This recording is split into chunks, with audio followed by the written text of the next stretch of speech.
Bienvenidos a De Aquí para Allá, un programa semanal que hacemos Tomás Muñoz y Fernando J. Aguas. ¿Hace falta decir quién es el del pelo y tal? No, el guapo que soy yo y después tú, que has caído por ahí, sin comentarios. Comenzamos un nuevo programa de radio y televisión en el que hablamos de viajes, gastronomía, ocio y tiempo libre, también de hoteles, restaurantes con encanto y de las cosas ricas enogastronómicas y de calidad que tenemos en nuestro país, España. Hoy vamos a tener un restaurante con mucho encanto. Productos típicos de cada zona geográfica y las particularidades y tradiciones de las cocinas regionales. Siempre desde la sostenibilidad, la protección medioambiental, la defensa del campo y de la ganadería sostenibles. Se te lengua la traba. Hoy se me ha lenguado se me lengua la traba. Hoy nos va a acompañar Alfonso Delgado, director de Casa Alberto y presidente de la Asociación de Tabernas Centenarias. Y después vendrá José Antonio Aparicio, presidente de Hostelería Madrid y vicepresidente de Hostelería de España. Saludamos a todos los espectadores y oyentes que nos seguís en televisión, radio, por streaming online, en las plataformas de audio, en el Tantán que tanto le gusta a Tomás. Tomás, ¿empezamos? Empezamos. Esto es De Aquí para Allá. Vamos a comenzar hablando de gastronomía y más concretamente de restauración asociada al patrimonio arquitectónico de Madrid, porque vamos a hablar de los llamados restaurantes y tabernas centenarios de Madrid. Aunque la mayoría pasan de los 100 años ampliamente, algunos de ellos tienen incluso 300 y 400 años, ¿sí, no? Bueno, de momento 300 años. 300, vale. Bueno, pues para eso vamos a hablar con Alfonso Delgado, que le tenemos aquí al ladito, que es el director de Casa Alberto y presidente de la asociación, que engloba todo, como hemos dicho antes, a todos los restaurantes y bodegas cargados de historia. Bienvenido, Alfonso. Presidente. Muchas gracias, Tomás, muchas gracias, Fernando, por invitarnos a tal y muchas gracias por acogernos en vuestra casa. Gracias a ti por venir. Vamos a decir, para quien pueda pensar que la dirección de un restaurante solo requiere de experiencia y unos cursos de hostelería, que Alfonso es licenciado en Gestión Comercial y Marketing por la Escuela Superior de Gestión Comercial y Marketing, máster en Gestión Comercial por la Universidad Rey Juan Carlos, Honor Degree in Business Administration por la Universidad de Humberside en el Reino Unido. Lo he dicho todo perfecto, ¿no? O bueno, casi. Si es que el inglés siempre vacila con el inglés. Siempre le digo, las cosas de inglés las hablas tú, porque yo soy de Vallecas, ¿sabes? Entonces me sale inglés de Vallecas. Usted se tira mucho el pisto, pero no le da de inglés nada, ¿eh? Pues vamos a empezar, ¿no? Sí, vamos a ver, venga, ya vamos a ponernos serios. Llevas más de 30 años en uno de los restaurantes más emblemáticos de la ciudad de Madrid, Casa Alberto, de los cuales 27 has estado dirigiendo y gestionando el restaurante, ¿correcto? Correcto. ¿Qué nos puedes decir? Cuéntanos un poquito. Bueno, han pasado muy deprisa. Ya viéndolo desde el pasado, pues el presente del pasado, pues la verdad que han sido momentos muy bonitos, pero también muy duros. La hostelería y la restauración es complicada, tocamos muchos palos, desde proveedores, empleados, administración, gestión, y la verdad que es apasionante, pero muy duro, con una dedicación de muchas horas, fiestas, fines de semana, horarios complicados cuando los demás se divierten, pero al mismo tiempo muy bonito. Y además llevas desde hace 12 años aproximadamente, ejerces la presidencia de la Asociación de Tabernas y Restaurantes Centenarios de la Comunidad de Madrid. Pero ¿cuándo nace la Asociación de Restaurantes? ¿Cuántos establecimientos agrupa? Dinos una pincelada de esto. Bueno, vamos a ver, la asociación nace en el año 2008, un poco viene de la mano del círculo de centenarios que se crea a nivel nacional en España a través de un periodista de Tónica, ya fallecido, pero que retoma su control a través de su hija Natalia, y nos reuníamos una vez cada 2-3 años en alguna parte de España, porque nos dio el paraguas la FER, la Federación Española de Hostelería, y en una de esas reuniones en Oviedo, bueno, pues estábamos sentados a una de las mesas varios restaurantes centenarios de la Comunidad de Madrid, y bueno, a nivel nacional era muy difícil el hacer algunas cosas o actividades que pudiéramos tener en un futuro, y decidimos unirnos todos los centenarios de Madrid y luchar un poco por nuestra idiosincrasia de tantos años, la problemática que tenemos en los establecimientos por nuestra antigüedad al mismo tiempo que somos los defensores un poco de la gastronomía madrileña del pasado, es decir, que se mantiene hoy en día en la Comunidad de Madrid. Voy a decir que el teléfono que ha sonado ha sido el mío y que lo tenía silenciado. No sé por qué ha sonado, lo he quitado ahora, le he puesto en modo avión. Siléncialo, seguro. Siléncialo 3 veces. Así que perdonarme. Karma. Oye, ¿qué fines tiene la asociación? Porque la unión hace la fuerza, supongo que esta es la cuestión, ¿no? Sí, totalmente. Es decir, nos une mucho la problemática que tenemos todos los locales centenarios que hay en Madrid y las tabernas. De alguna forma, en algunos aspectos, unos están con más protección de patrimonio o con menos, y que luego pues nuestras licencias son muy antiguas y que hoy en día todas las modificaciones a través de los años que han ido pasando de las nuevas normativas nos afectan directamente y tenemos graves dificultades para poder poner nuestros locales a la altura del servicio que hoy en día pues el cliente exige y que debemos de dar, ¿no? Es decir, no por ser antiguos tenemos que quedarnos en rancios, obsoletos, sin actualización y con problemas de normativas. Porque además para hacer la más mínima reforma o arreglo tenéis que solicitar permisos, ¿no? Claro, ahí está un poco la trampa, ¿no? Vamos a llamarlo de esa forma, que nosotros para cualquier actualización, por desgaste, por uso, ¿qué tal? Porque todas las cosas se estropean, se rompen bueno, pues hay que cambiarlas. Luego los servicios que se dan, hoy no podríamos hablar o no, nuestro cliente no admitiría tener un local, por ejemplo, sin aire acondicionado. ¿Por qué? Porque todos ya los tenemos en las casas. Queremos estar en unas condiciones óptimas pues para degustar unos platos o para estar a gusto, y una de las cosas que tenemos graves problemas pues pongo ese ejemplo, que aunque todos lo tenemos, pero pongo esos ejemplos que hay que ir adecuando con los tiempos que vivimos al servicio que damos, ¿no? España, que es un país que tiene mucha historia ya de restauración, de restaurantes, de tabernas, restaurantes, mucha variedad gastronómica. Aparte de vosotros en Madrid, ¿qué tipo de turismo recibís en vuestros centenarios? ¿Más orientales, europeos, norteamericanos? Bueno, nosotros tenemos una variedad. Primero hay que destacar que no solamente tenemos clientes o público extranjero, sino al revés. Es decir, tenemos muchos madrileños, es decir, que los principales clientes nuestros son madrileños o incluso nacionales que vienen de otras comunidades. ¿Por qué? Porque nosotros seguimos manteniendo esas recetas que de generación en generación han ido pasando y que hoy actualmente estamos haciendo recetas de hace 100 años.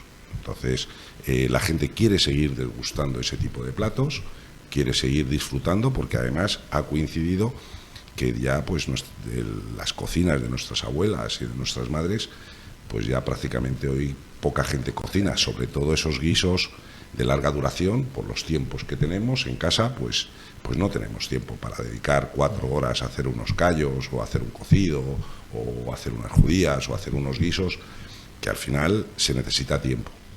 Como eso escasea en la vida que tenemos hoy todos día a día, pues al final estamos nosotros defendiendo ese tipo de cocinas donde el cliente puede seguir degustando esas recetas tradicionales que se daban en las casas. Hemos dicho que todas pasan de los 100 años y al principio hablábamos de que yo te decía 400, 300. ¿Cuál es la más antigua? ¿Botín, que ha cumplido 300 años hace unos días? Bueno, nosotros tenemos en la asociación diferentes locales con gran cantidad de años, ¿vale? Botín aparece como el restaurante más antiguo del mundo porque se presentó al récord Guinness y es el único que se ha presentado, con lo cual este año Botín es de 1725 y este año concretamente cumple los 300 años. Tenemos referencias de que Casa Pedro, en el pueblo de Fuencarral, su nacimiento fue en 1702. Anteriormente hay otras referencias como la taberna Antonio Sánchez, que data de 1600, es decir, pues que antiguamente había otra instalación ahí, etcétera, etcétera. Tiene su historia y mantiene un poco esa tal. Igual que la Posada de la Villa. La Posada de la Villa también data de 1600. acompañado, pues eso, pues que antes era un tal, pero como restaurantes tal y como los conocemos hoy en día, uno de los más antiguos que permanece prácticamente intacto es Botín, Casa Pedro y la Taberna Antonio Sánchez. Tomás, bueno, seguro que tienes alguna preguntilla por ahí. Sí, además es que estaba pensando que, fíjate, 400 años ahí dando de comer a la gente. Porque además, como anécdota, vamos, según tengo entendido... Y además creo que con los mismos camareros. Sí, los mismos. Me las has pisado, te iba a decir, están los mismos todavía. Como anécdota, y seguramente podrás corregirme si es cierto, esto no cerraron ni durante la Guerra Civil. Me estoy imaginando ahí la gente con los sacos terreros, ahí todo el mundo a tiros, y el otro con el plato y las cañas, llevando tus patatas bravas, no sé. Es un poco humor... No, a ver, sobrevivieron a las guerras civiles, como a pandemias como las que hemos pasado, y bueno, hay muchas crisis que han pasado a través de los años, ¿no? La verdad que es muy duro, decimos muy rápidamente 100 años, pero para que un local viva 100 años, mínimo tienen que pasar 3 generaciones, y que no es nada fácil. Es decir, yo muchas veces digo que peor que las guerras han sido las herencias.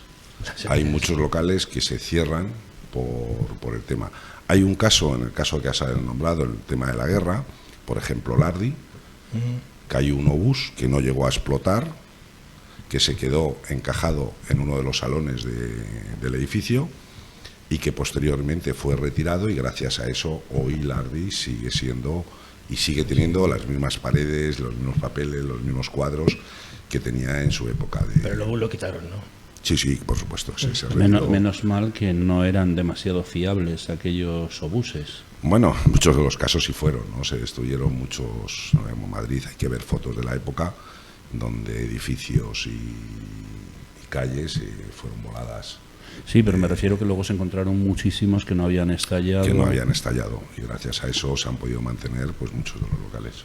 Sí, además, hablando precisamente de este local, que creemos que sí llegó a cerrar unos años, pero lo ha abierto de nuevo de la mano de Pescaderías Coruñesas, ¿correcto? Bueno, actualmente los propietarios del Lardi son Pescaderías Coruñesas. No llegó a estar cerrado en ningún momento, ¿vale? Fue una transición de las familias que en aquel momento tenían las dos partes del Lardi, ¿vale? Y después de la pandemia que sufrieron, pues, y algunas crisis económicas que les creó algún problema de gestión, pues bueno, decidieron pues venderlo a Pescaderías Coruñesas. Hay un tema importante que es la sucesión de este tipo de locales en las familias. Suele ser un problema, o no suele, pero hay problemas siempre. Es un grave problema. Es decir, hemos empezado a hablar de que, bueno, pues que la dedicación, que hay que hacerlo, y es muy importante a la hora de dedicarle horas en fiestas, festivos, fines de semana. Los herederos uno quiere vender, el otro no. Y la juventud no está por la labor de 14 horas, hacer un sacrificio tan enorme como hemos hecho las generaciones anteriores. Los tiempos van cambiando y la mayoría de ellos pues no se quieren dedicar. Ahí por eso pues que luego vendrá José Antonio de Hostelería Madrid, que tiene mejores datos de la hostelería. Ya le tenemos ahí en el control. De la hostelería madrileña, como presidente de Hostelería Madrid, y que podrá dar datos más concretos de que la gente llega a la edad de jubilación y no se están renovando ese tipo de locales que podrían ser y podrían llegar a ser centenarios, pero que por falta de continuidad no va a poder ser. En relación con eso, os estáis encontrando con un problema muy serio, y es que, si no me equivoco, antiguamente la hostelería en España se caracterizaba por ser una de las mejores del mundo, si no la mejor. Pero ahora no hay gente demasiado preparada, ¿no? La gente no se quiere dedicar a esto, son pocos los que van a escuelas. Vuelvo a repetir, nosotros tenemos en contacto con todas las escuelas de la Comunidad de Madrid que tienen los alumnos. Cada vez hay menos alumnos que van a este tipo de escuelas. Hay una salida profesional porque se garantiza que van a tener un puesto de trabajo, pero vuelvo otra vez, el sacrificio de trabajar noches, fiestas y fines de semana, la gente no. Te tiene que gustar. Oye, hablábamos antes de que, y lo estás diciendo ahora, que es sacrificio, trabajo continuado, en estos casos durante generaciones, que vuestros establecimientos son muy singulares, que no es fácil mantenerse tanto tiempo, y más cuando suelen ser, que es lo que decíamos antes, edificios y casas con historia que no pueden hacer grandes cambios. Esto implica además unos costes de mantenimiento altísimos, ¿no? Sí, por supuesto. Es decir, cada vez que vayamos a tocar algo, pues tenemos que pedir permiso a patrimonio porque estamos protegidos, bien las fachadas, algunos los interiores, las barras, etcétera, con lo cual pues cambiar instalaciones simplemente eléctricas o de desagües o de tuberías, bueno, pues nos complica mucho la asistencia porque tenemos que pedir permiso, es más caro, tenemos que reponer con materiales, si no son los mismos, muy parecidos, con lo cual encarece. Es decir, ahí, por ejemplo, pues te puedo poner un ejemplo en Malacatín, que tuvo que hacer una renovación de los cuartos de baño y pedir una serie de azulejos, y exactamente igual los tuvo que encargar, pintados, de encargo, con lo cual todo eso encarece para que se puedan mantener exactamente igual que cuando estuvieron. Hablamos también muchos de madera, hablamos de ónix, hablamos de tal, que son productos caros que al final reponer una barra o hacer una pared o cambiar una tubería en alguno de los establecimientos es una historia. Es una historia importante. Al mismo tiempo que el Ayuntamiento de Madrid, con la nueva normativa, pues no nos lo pone fácil. Es decir, si queremos hacer alguna actualización, pedimos una licencia para hacer una actualización o por desgaste, pues cambiar alguna cosa. En cuanto pides, te van a obligar a adaptarte a la nueva normativa. Claro. Estos locales que en sus inicios todos fueron despachos de vinos, bodegas donde se despachaba vino y la gente iba a comprar el vino, que posteriormente se convirtieron en tabernas, pues adaptar eso a unas instalaciones que normalmente eran pequeñas, las tabernas, adaptarlo a una adaptabilidad con personas que tengan algún problema de movilidad o de acceso, es muy difícil. Claro, es que eso es un gran problema. O sea, entonces, tienes que poner o rampas o pones, pero es que luego no puedes tocar. O sea, tienes que hacerlo con unas condiciones que es muy complicado. Entonces tenemos que luchar con diferentes departamentos del Ayuntamiento de Madrid, que cada uno se ocupa de una cosa, y la verdad que es nosotros tenemos una propuesta que en breve se la haremos al Ayuntamiento, con una pregunta muy fácil: si queremos mantener estos locales donde la cultura de Madrid se pueda vivir, pueda tener la experiencia de poder disfrutar en unos locales centenarios con esas recetas que han pasado de generación en generación, tenemos que apostar por ellos y facilitar un poquito el tema de las adaptaciones para dar un buen servicio, o tendremos que cerrar. Es decir, no nos queda más remedio. Bueno, cambiando un poco de tercio, no vamos a ser tan tristes, vamos a alegrarnos un poquito. Restaurantes y tabernas centenarios han pasado muchos cocineros y jóvenes que aprendieron el oficio. Incluso han llegado a tener estrellas Michelin. ¿Es correcto eso? ¿Cocineros que hayan pasado por centenarios con estrella Michelin? Por supuesto. Ten en cuenta que la parte central de la cocina, es decir, sus inicios, o sabes hacer los guisos tradicionales, o has aprendido la cocina tradicional, y a partir de ahí, con producto y con mejores estudios, muchos de ellos han estudiado química, han estudiado biología y tal, que han sabido mezclar esa cocina tradicional con otras variantes que les han dado la oportunidad de hacer platos espectaculares y, lógicamente, nominados con estrellas Michelin. Oye, con 300 y 400 años de antigüedad, estos restaurantes son prácticamente museos, ¿no? ¿Qué nos cuentan del Madrid de aquellas épocas? Porque sí que se mantienen igual, no sé, vidrieras, todo lo que tenéis prácticamente son museos. Sí, es decir, como nosotros decimos, son museos donde una persona, pues un cliente, puede tener una experiencia gastronómica, palpar, ver, tocar y vivirla como se vivió hace, pues eso, más de 100 años. Se nos queda off. Otra pregunta. Otra cuestión. El Ayuntamiento de Madrid os nombró espacios culturales y turísticos de especial significación ciudadana e interés general. Madre mía, todas esas cosas. Para la capital.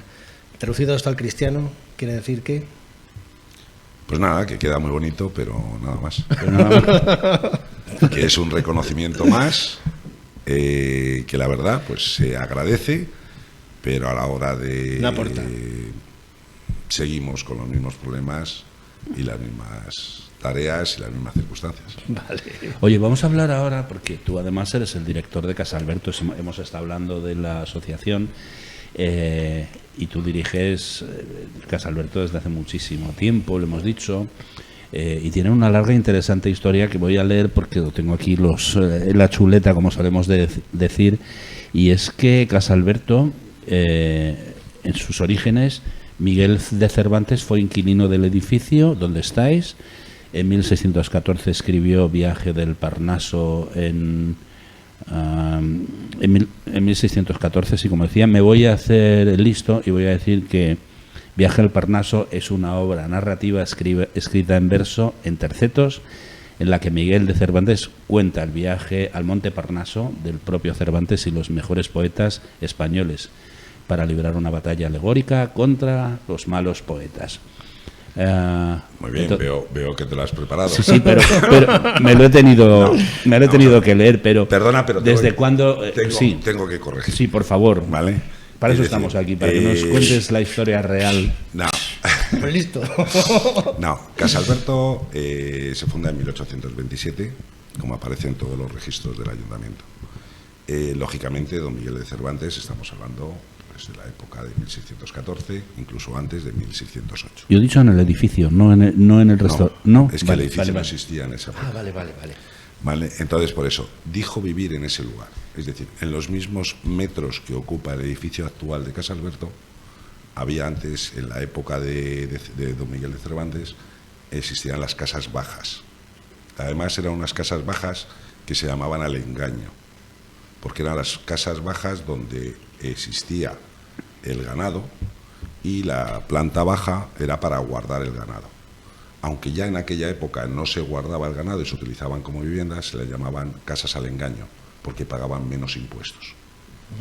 Y ya no se utilizaba el tema del ganado. Cuando se derribaron esas casas bajas, se hizo el edificio actual, que hoy en día está Casa Alberto. Entonces, existe una placa del ayuntamiento en el edificio donde dice: aquí dijo vivir, en este lugar dijo vivir Miguel de Cervantes cuando recibe una carta del mismísimo Apolo. Como referencia está la carta fechada de que allí, pues lógicamente, vivió. ¿Dónde estáis exactamente? ¿En qué calle? Huertas 18. Huertas 18. Que eso se cambió en 1920, la numeración de la calle, y anterior a 1920 era en la Casa Alberto, el edificio donde está Casa Alberto, era el número 20. A día de hoy sois de los pocos restaurantes que mantenéis el vermú de grifo. Sí, ¿es así? Sí, correcto. Es decir, nosotros, vuelvo a repetir, todos nosotros somos, el legado que tenemos es de mantener nuestra tradición. Y una de las bebidas fundamentales en aquella época era el vermú. ¿Vale? Voy a decir que en 1827, cuando inaugurasteis, yo estuve allí, fue muy emotivo. Viniste conmigo, ¿no? Sí, y Jordi Hurtado estaba por ahí paseando también. Pues venga, sigue tú, que a mí me da la Bueno, cosa. venga. Hacéis gastronomía madrileña tradicional, ¿verdad? Cocina adaptada a nuestras nuevas vanguardias y tendencias actuales. Es decir, no habéis reinventado nada, ni habéis deconstruido nada, es decir, seguís con la cocina tradicional, ¿no? Sí, prácticamente nosotros definimos nuestra carta, es decir, porque no nos tenemos que quedar obsoletos o quedarnos antiguos o rancios, ¿no? Pero sí mantenemos nuestras recetas clásicas, que las llamamos, donde hacemos los guisos tradicionales como las hacían nuestras abuelas. Todos tenemos una retención desde nuestra infancia de los sabores y los sentidos, los mantenemos en nuestro cerebro, y cuando volvemos a probar esos sabores nos llevan a nuestra infancia y a los recuerdos de nuestra infancia. Eso le ocurre a muchos clientes cuando están en nuestros locales. Y además lo que dices, a la cocina de la abuela. Claro, eso no significa que no actualicemos nuestras cocinas y que con la misma calidad de los productos que tenemos hagamos una actualización de ciertos platos y que mezclemos algunos de los productos para actualizarlo, tener algo más actual que ofrecer aquí. Y en esa línea de actualizar esos platos, ¿en qué habéis trabajado? ¿Qué nos puedes así destacar? Bueno, pues por ejemplo, actualmente en Casa Alberto pues tenemos un plato que es mollejas de ternera a la plancha con pulpo, que lo une un jugo de carne, es decir, que hacemos, que es un plato, bueno, que hay que probarlo. Eso te iba a decir, eso no suena muy bien, hay que ir a probarlo. Pero seguimos manteniendo la calidad pues de unas mollejas tradicionales, como se hacían antiguamente, y utilizamos un pulpo de la forma tradicional. Lo que pasa es que lo unimos en un plato donde el cliente pues puede ver y puede seguir manteniendo esa calidad de esos platos con unos sabores que le van a sorprender. Qué interesante, ¿no? Hacer una mezcla, un mix entre mollejas y pulpo. Sí, sí. Pues ahí está el tema del estudio, el innovar todos los días, el estudiar un poco el producto, estudiar sus sabores, sus texturas y poder llegar a una conjunción y crear un plato que, manteniendo esas calidades, bueno, pues que pueda sorprender también al cliente que viene a, pues si se puede tomar un plato más novedoso o un clásico como los que tenemos. Sí, además sois de los pocos que frente al bacalao al pil pil mantenéis ahí a capa y espada las recetas madrileñas del bacalao a la madrileña. ¿Cómo es el bacalao a la madrileña? Bueno, el bacalao a la madrileña, Madrid utilizaba pues los recursos que tenía a su alrededor. Utilizaba mucho el pimentón, como utilizaba mucho las verduras que se daban, tomate, el pimiento, tal, con lo cual lleva una camita de una especie de pisto, o vamos a llamarlo, de tomate con pimiento, cebolla, tal, y luego pues hacemos el bacalao a la plancha, bien, su lomo de bacalao pues encima y bueno, pues conjuga un poquito con ese tema. Nos quedan un par de minutos y te vamos a hacer un par de preguntas porque tenéis un libro con la historia del lugar y, como decíamos antes, un museo con iconografía nacional de un siglo, aunque el establecimiento en sí es ya, como decíamos antes, un museo que conserva la barra de zinc, el vermú de grifo. ¿Cómo es este libro que habéis hecho? Bueno, lo hicimos en el año 2012, un poco por recoger, porque aunque parezca mentira, en que tenemos muchos recuerdos en las paredes y colgamos muchas cosas y mantenemos mucha documentación, al final las cosas se van perdiendo y las fotos se pierden, cosas se van perdiendo, documentos, datos, etcétera. Y entonces lo que nos salió al final un libro muy bonito, pero lo que quisimos hacer es recoger todo aquello que a través de los años había ocurrido en Casa Alberto, las cosas que había en las paredes colgadas, por qué motivos estaban, etcétera. Y ahí utilizamos a Carlos Osorio, una persona, un historiador que conoce Madrid y sus tabernas y ha editado varios libros sobre las tabernas de Madrid, donde estuvimos hablando y hicimos una investigación y fuimos plasmando pues todo lo que se daba en la zona, las tabernas que había, cómo eran las tabernas de antaño, por qué todas tenían las puertas pintadas de rojo, es decir, por cuando era la época donde la gente no sabía leer y escribir, pues que podría identificar que en rojo, las tabernas que estaban pintadas de rojo, ahí se vendía vino. Y bueno, pues casos de esos que todo es muy bonito, pues recogerlo en un libro con toda la historia, las anécdotas y por qué y la razón de esas barras de zinc y de ónix y de madera, todas esas mezclas, porque Oye, ¿y pues iba a decir solo una cosa. Nos has dado una lección de historia, pero es que no nos queda tiempo, Tomás. ¿Dónde podemos consultar la información de tabernas y restaurantes centenarios? Bueno, tenemos la página web restaurantescentenarios.es, donde la gente pues va a ver todos los establecimientos asociados, que les llevará un link a cada una de las páginas de cada local, donde vendrá la historia, los menús, los platos emblemáticos y las recetas tradicionales del plato emblemático de cada uno de los locales. Y Casa Alberto está en Huertas 18. Sí, señor. Pues muchas gracias, Alfonso Delgado, director de Casa Alberto y presidente de la Asociación de Tabernas Centenarias de Madrid, por visitarnos en De Aquí para Allá. Muy bien, muchas gracias a vosotros. No esperamos volverte a ver. Aquí tenemos una buena costumbre, que es amenazar. Nosotros amenazamos. Entonces amenazamos con ir a verte un día y seguir grabando e ir ampliando esta información de tu local. Muy bien, cuando queráis, a vuestra disposición. Muchísimas gracias. Gracias.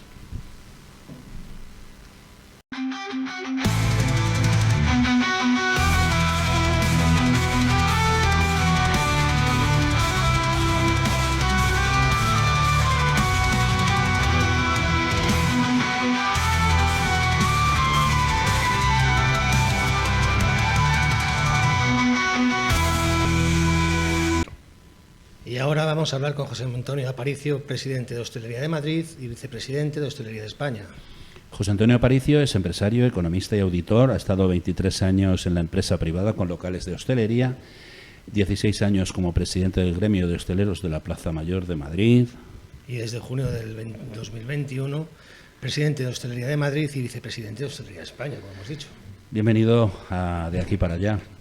Bien hallado, muchas gracias. Hoy, antes de empezar, queríamos hacer un recuerdo emotivo a José Luis Izuel, presidente de Hostelería de España, que nos dejaba la semana pasada tras una larga enfermedad. Sí, además estuvo aquí con nosotros en el programa el 25 de octubre del año pasado, que iba acompañado de una maquinita que le ayudaba un poco a sobrellevar sus cosas, pero nadie hacía de pensar que el desenlace iba a ser el que ha sido. Una gran pérdida de una persona que se dedicó durante años a defender la hostelería de toda España con una gran dedicación y, por lo que pudimos ver aquí en el programa, con mucho amor al trabajo, ¿verdad? Bueno, pues así es. Hemos vivido unas semanas muy difíciles porque nos ha dejado nuestro presidente, un referente que deja un nivel desde el punto de vista de la defensa gremial muy grande para todos nosotros, que estamos obligados a seguir su legado y bueno, pues un poco a seguir sus enseñanzas. Y sí, efectivamente perdemos una referencia como hostelero también, de raza, desde el inicio.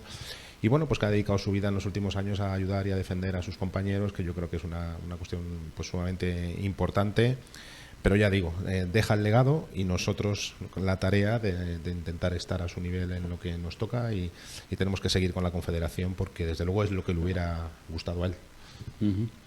Ahora mismo estás haciendo tú las funciones porque eres el vicepresidente, ¿no?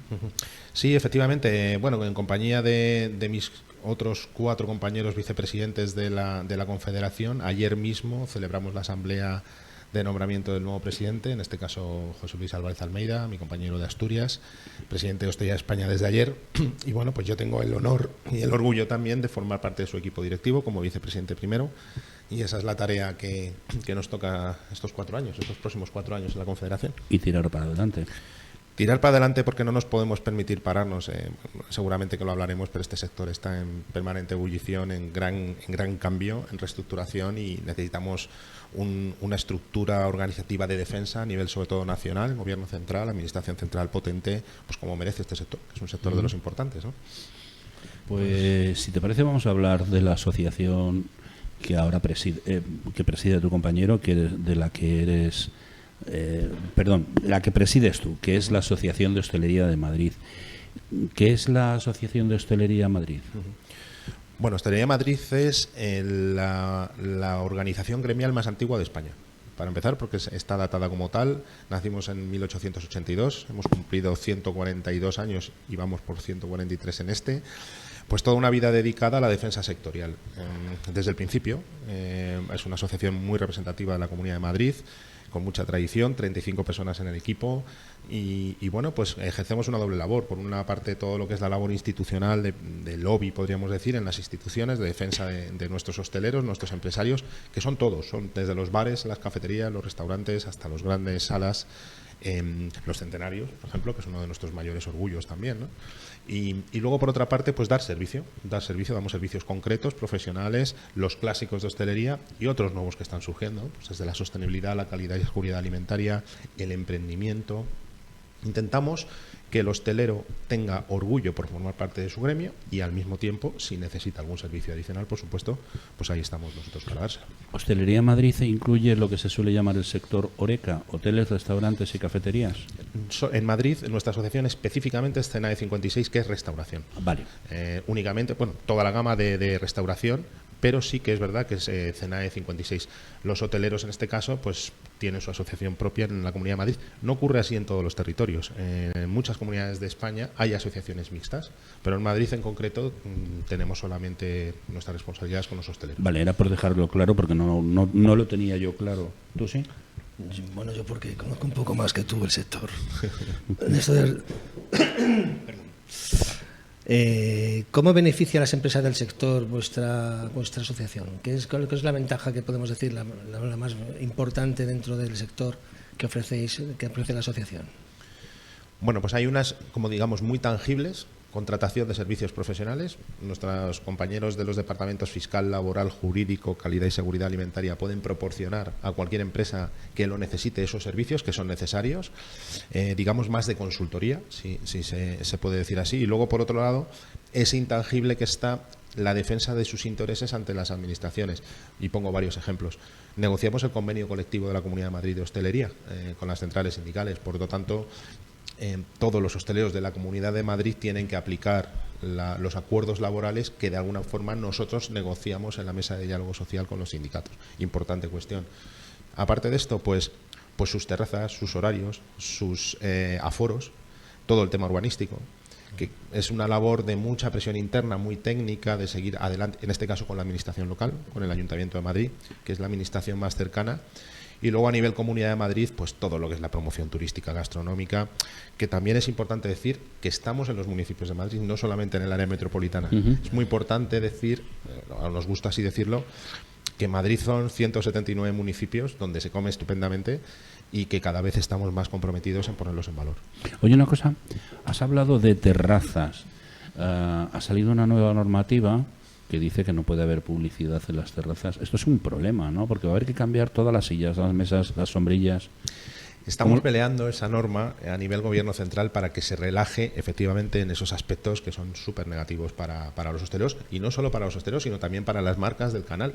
Efectivamente, bebidas refrescantes, las cerveceras, muy preocupadas por este aspecto. Pero bueno, yo creo que al final el texto final de la norma va a relajar estas cuestiones que preocupaban mucho, y desde luego no va a ser como se planteó en el principio, de prohibición absoluta. Vamos a intentar que se puedan renovar esos elementos con unos criterios de publicidad quizá más reducidos, pero por supuesto no se va a eliminar. Y luego también otros aspectos que teníamos y que nos preocupaban muchísimo, que era pues reducir incluso el número de establecimientos que pudieran, los bares de toda la vida más cercanos a centros educativos, por ejemplo. Una especie como de cinturón que se pretendía hacer, que nosotros creemos que el problema no está ahí. El consumo en los establecimientos es un consumo regulado, legalizado, controlado, y donde está el problema es en el consumo masivo en la calle cuando se desarrolla, que el botellón. El famoso botellón. Ese es un gran problema que nadie le quiere, pues de alguna manera, regular, pero esa es la clave. Es decir, las terrazas, consumo regulado en espacio ordenado y que paga sus tasas. ¿Se prefiere que haya consumo irregular en la vía pública por cualquier persona mayor o menor? Yo creo que ante la comparativa es evidente, ¿no? Coger ese toro es que es muy difícil de coger. Además es que yo no entiendo que, es mi opinión, que se pueda decir, no, es que las sillas, las sombrillas incitan a beber, pero claro, los niños pasan al lado de una mesa y están viendo la cerveza, el vino o lo que sea encima de la mesa. No sé qué incita más, ¿no? A veces da la impresión de que somos un país de muchos contrastes, o sea, o directamente permitimos todo de cualquier manera o queremos prohibirlo todo de cualquier manera y mal, ¿no? Lo primero, no se escuchó al sector. Yo creo que este país ahora mismo está suficientemente maduro como para que cada uno podamos determinar nuestros hábitos y usos de consumo sin necesidad de tener que referirnos a la publicidad, máxime cuando no es una publicidad sumamente explícita. Es decir, son las marcas comerciales. Además, en Madrid hay una ley de publicidad exterior que ya no permite tener los logotipos ni las marcas del tamaño que queramos. De hecho, las nuevas terrazas que se están haciendo, como mucho, los diseños comerciales eran de reducido tamaño, en una esquina de las sombrillas. Ya no hablamos de esa publicidad masiva de otros tiempos, ¿no? Hay aspectos cuando se regula desde el punto de vista sobre todo de la administración central en estos últimos tiempos, que parece que están hechos al margen del sentido común y de la opinión del sector. Y del desconocimiento del sector. Totalmente. Siempre decimos lo mismo. A nosotros nos gusta que nos escuchen en la Confederación, que nos escuchen nada más. Luego ya las decisiones las toman quien debe, pero han de escuchar, porque todos estos aspectos los hemos puesto de manifiesto por escrito. Y hemos dicho también que qué iba a pasar con todo ese mobiliario que había que retirar. ¿Qué hacemos con cientos y cientos de mesas y de sillas? ¿Cómo reciclamos ese producto, por ejemplo? Los tiramos a un río, ¿no? Sí, lo podemos tirar a un río, a un barranco. ¿Cuál sería básicamente el mayor reto que estáis afrontando ahora mismo? Tenemos muchísimos. Es que es una pregunta interesante y complicada a la vez. El sector necesita un cambio en gestión increíble. Al mismo tiempo se tiene que apoyar en la digitalización muchísimo más.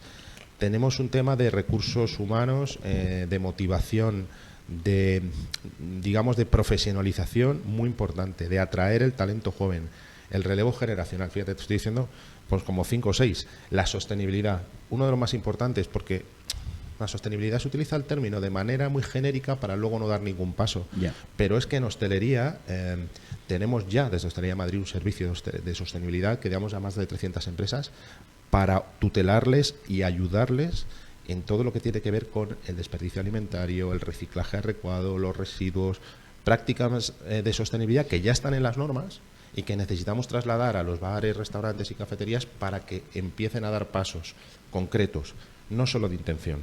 Porque intención buena tenemos todos, pero aquí se trata de dar pasos. Y en Hostelería Madrid ya tenemos, ya digo, más de 300 establecimientos que nos han contratado, porque es un servicio profesional, un servicio de sostenibilidad, y les permiten ya ser sostenibles y acreditar que lo son. Al hilo de esto, hoy mismo vamos a firmar un acuerdo con el Instituto de Calidad Turística Español, el que emite las Q de calidad y ahora las S de sostenibilidad, y Hostelería Madrid va a ser la delegación en Madrid para esas acreditaciones. Por lo tanto, vamos a empezar a trabajar con restaurantes para que aquellos que lo deseen puedan llegar a tener su Q de calidad y su S de sostenibilidad, que se basa en esto que hemos comentado.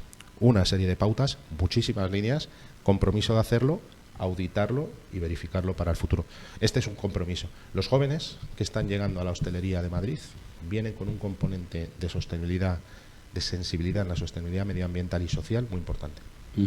Oye, ¿cómo ha evolucionado la hostelería en Madrid en los últimos años y qué peso tiene la hostelería en la economía de la Comunidad de Madrid? La evolución en Madrid ahora mismo lo que es un hub de tendencias, es un hito gastronómico a nivel mundial donde suceden muchísimas cosas.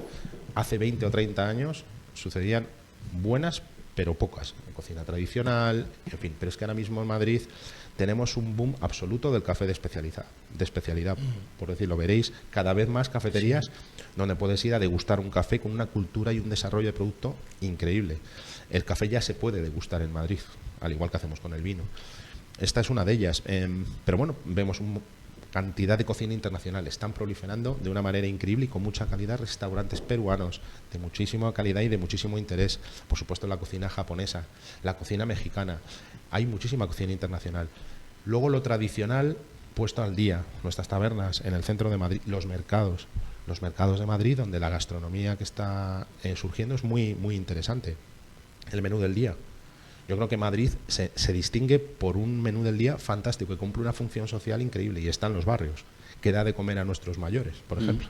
Y perdona, en esto que dices del menú del día, lo hemos comentado muchas veces, que yo creo que Madrid es una de las pocas ciudades del mundo donde por muy poco dinero te puedes encontrar un menú en el centro de Madrid por 15, 16 euros.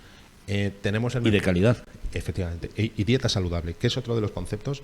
Preguntabas antes por retos. La dieta saludable, la alimentación saludable de nuestros jóvenes, que tienen mucha preocupación por ella, la hostelería tiene que darle respuesta. Y el menú del día va a dar respuesta a esa necesidad de alimentación saludable por poco dinero y porque tenemos el mejor puerto de mar en Madrid, que es Mercamadrid. Y el peso de la hostelería en Madrid es importante. Es muy importante y cada vez más descentralizado.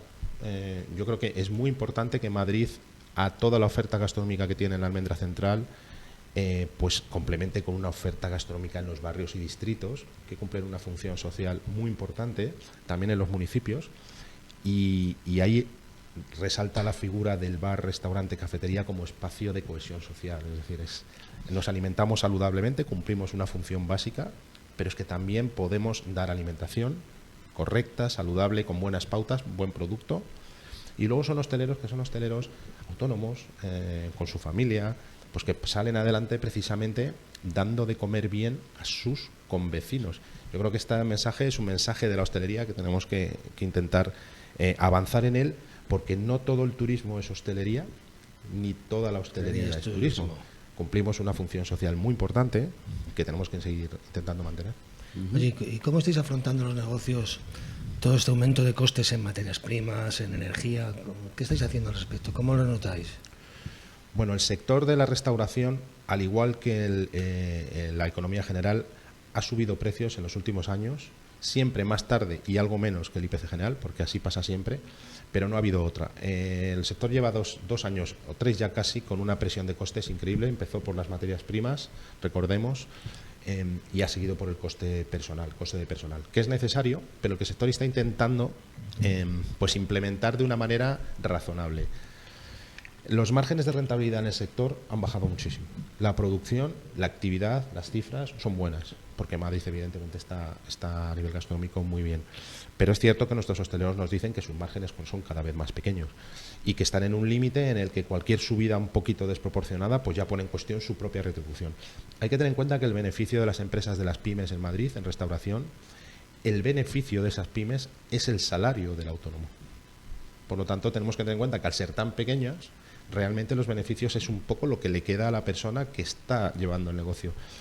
En muchos casos venimos de una pandemia, en estos últimos le ha tocado perder y ahora que está empezando a recuperar, no pensemos que sus cuentas están súper saneadas porque tienen ICOs, tienen préstamos y hay una presión de costes muy importante. Por lo tanto, la situación del sector es buena desde el punto de vista de la actividad, pero muy mejorable en cuanto a su estructura y a su solvencia financiera. En cuanto a medidas legislativas que afectan a la hostelería, lógicamente, de Madrid en este momento, ¿cuáles son las más importantes? ¿O existe algún prejuicio más que beneficio, beneficio más que prejuicio? Bueno, este es un sector sobreregulado. Lo sabéis y lo sabemos todos, que hay pocos sectores que tengan tanta cantidad de normativa que cumplir. Nos preocupa la normativa urbanística. Nos preocupa la nueva ordenanza de terrazas que está a punto de publicarse después de la anterior, que sabéis que fue anulada por un tribunal en Madrid por efecto de forma. Estamos trabajando para que esa ordenanza no sea restrictiva, porque nos lo dicen quienes nos visitan. Necesitamos espacio para atender a nuestros clientes y las sillas y las mesas de las terrazas de Madrid son un valor en sí mismo. Tenemos que intentar que esas terrazas, que son la vida para muchos hosteleros pequeños, no se reduzcan.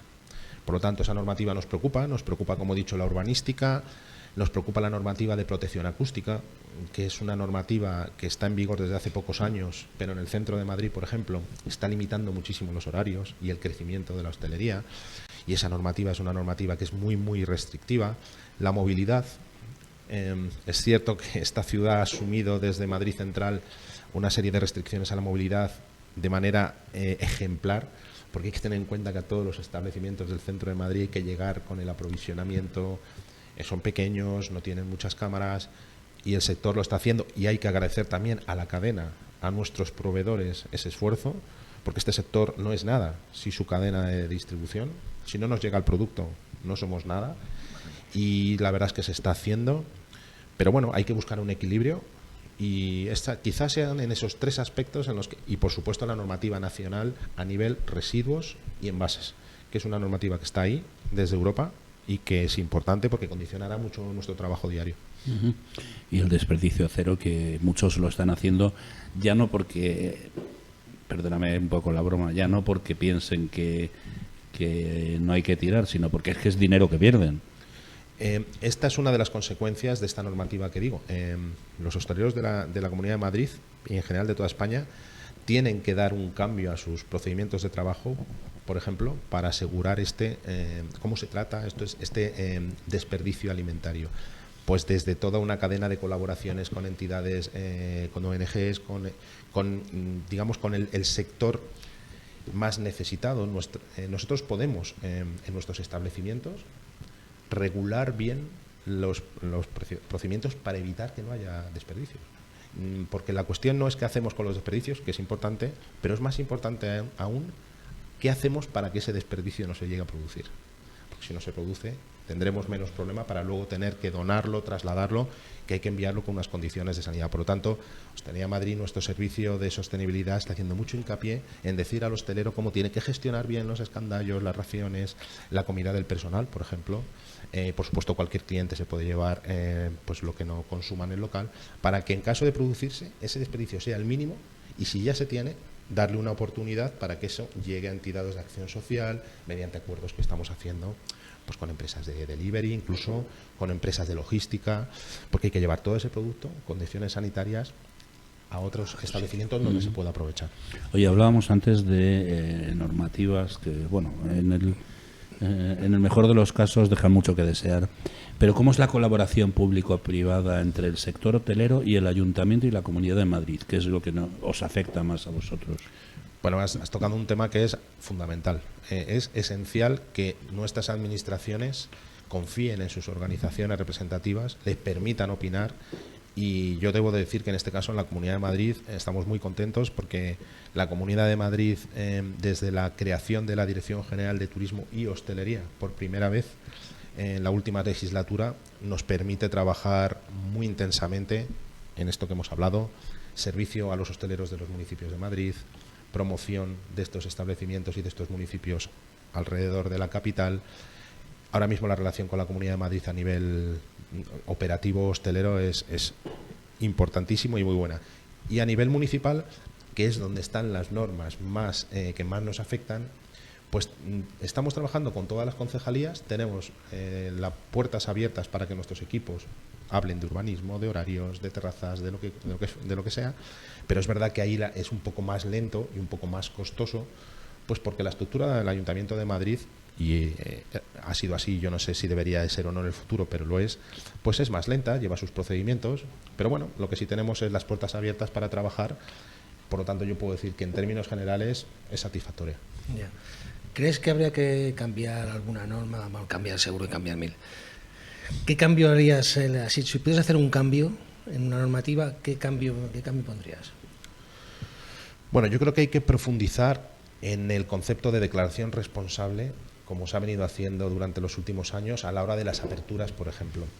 En Madrid hay muchísimo inversor internacional, como se sabe, es una ciudad de gran inversión, que cuando llega a Madrid y quiere invertir, debe de encontrar una facilidad para hacerlo. Perfecto. Pues repetimos entonces. Es muy importante que el empresario que quiere crear un nuevo negocio en la Comunidad de Madrid, en Madrid, pueda tener la forma de hacerlo a través de un procedimiento sencillo. Ese procedimiento es la declaración responsable. Y después lo que estamos pidiendo es mayor agilidad, por ejemplo, en la comprobación. Bueno, hay unos procesos, hay que invertir en un local, hay que construirlo, unas licencias, unos requerimientos, y a veces pasa mucho tiempo hasta que alguien nos llega a decir, está bien, tienes que corregir. Bueno, esto es un problema porque son inversores que necesitan rápidamente poner en marcha los negocios, dar servicio, y a veces hay retrasos. Y yo creo también, como he comentado antes, las normativas de protección acústica están perjudicando bastante el desarrollo hostelero en determinadas zonas de Madrid, porque es una normativa del año 15, ha pasado muchas cosas desde entonces, se han corregido algunos problemas que había acústicos, por supuesto, en la calle, de molestias, pero ahora mismo estamos esperando la nueva medición sonora en el Distrito Centro de Madrid, y va a ser muy importante porque de esas mediciones, 472 hectáreas del centro de Madrid están pendientes, ¿no? Te voy a poner en un compromiso, un sí o un no. ¿Sobra burocracia? Sí. No, compromiso yo creo que lo tiene más claro. Clarísimo. Oye, no nos queda mucho tiempo. ¿Cómo se están adaptando los negocios hoteleros a la digitalización y esas cosas, y las nuevas tecnologías? Pues por fase. ¿Es importante? Es clave. Es absolutamente clave. No se entiende un establecimiento de hostelería en los próximos años si no tiene un proceso de digitalización en todas las fases de la actividad. Y explico. La digitalización ha llegado al sector de hostelería básicamente por los medios de pago y básicamente por los motores de reservas, que los vemos en muchos establecimientos. La mayoría ya puedes hacer reservas, atención al cliente previo hasta que llegas. También en los medios de pago, todo el pago con tarjeta, por ejemplo. ¿Pero qué nos falta? Bueno, nos falta implementar esos procesos en la gestión diaria. Es decir, necesitamos que el empresario de hostelería digitalice la gestión, tenga herramientas para vigilar si se nos está yendo un ratio de consumo, si el ratio de personal está bien o no establecidos, si los precios han subido en materias primas y no nos estamos dando cuenta. Esa parte debe de crecer y es el reto. Nos quedan 2 minutos, pero hay una cosa interesante que deberíamos preguntarle. Sí, yo creo que también. ¿Cuáles son las principales oportunidades de crecimiento que para la hostelería ves en los próximos años? Pues digamos, crecimiento descentralizado. Es decir, como he dicho antes, Madrid debe de crecer en sus barrios y la Comunidad de Madrid debe de crecer en sus municipios. Segundo, las fórmulas gastronómicas nos las van a dar nuestros jóvenes. Los jóvenes han puesto de moda desde la cerveza artesanal, que esto ya hace un tiempo, ahora hablamos del café de especialidad, hablamos de la alimentación saludable. Vamos a encontrar especialización, fórmulas gastronómicas especializadas, donde nuestros jóvenes van a ir a golpe de smartphone. Sí. Porque es así, ahora mismo está ocurriendo de esta manera y siempre, y quiero incidir en ello, el gran atractivo gastronómico de Madrid es la tradición bien evolucionada. Nosotros no vamos a perder nuestra imagen de cocina de cuchara, de nuestras tapas, de nuestras recetas de toda la vida puestas al día. Se nos ha pasado el tiempo, pero hay una cosa que no quiero dejar en el tintero y es que hace unos días presentabais el segundo Hub Origen. ¿Qué es esto? Facilitar a cualquier emprendedor de la Comunidad de Madrid que quiera abrir un negocio de hostelería en que lo tenga lo más fácil posible. Eliminarle todos los problemas de trabas burocráticas, de servicios profesionales. Ayudarle en ese camino, en los miedos, tutorizarle. En Hub Origen de Hostelería Madrid, cada responsable de departamento tiene jornadas de 2 horas monográficas con cada emprendedor para decirle qué debe y qué no debe hacer en gestión de personal, en temas fiscales, en temas de sostenibilidad. Yo mismo como presidente tengo también una sesión para intentar trasladarles mi experiencia. Por lo tanto, es ese camino de apertura, hacérselo más tranquilo, más seguro y más confiable. Bueno, pues se nos ha acabado el tiempo. Muchas gracias, José Antonio Aparicio, presidente de Hostelería Madrid, por haber estado con nosotros en De Aquí para Allá, y nuestro pésame a toda la familia hostelera de Madrid y de España. Pues muchísimas gracias a vosotros por invitarme y desde luego ese recuerdo a José Luis para siempre muy importante. Esperamos volver a verte. Es más, aquí tenemos la mala sana costumbre de amenazar a la gente. Aquí les amenazamos este programa. Te amenazamos a que tengas que venir otro día porque se ha quedado muchas cosas en el tintero, tenemos aquí la chuleta un poco y ha habido cosas muy importantes que se han quedado y que nos gustaría volver a retomar un poquito más adelante. Venga, pues nos vamos. Pues hasta aquí nuestro interesantísimo programa de hoy de Aquí para Allá. Sí, además tenemos que dar las gracias a Alberto Alfonso Delgado, director de la Casa Alberto y presidente de la Asociación de Tabernas Centenarias, y don José Antonio Aparicio, que le tenemos aquí al ladito todavía, que es el presidente de Hostelería Madrid y vicepresidente de Hostelería de España, por haber formado parte de del programa y haber estado aquí con nosotros en De Aquí para Allá. Bueno, ya se ha amenazado suficiente, ¿no? Sí. Así que esto fue De Aquí para Allá con Tomás Muñoz y Fernando J. Aguas. Muchas gracias a quienes nos veis y nos escucháis por compartir con nosotros estos minutos de radio y televisión. Nos vamos, saludos cordiales. ¿Dices algo? Ya... Amenazo en volver la semana que viene. Al final amenaza el tío. Siempre.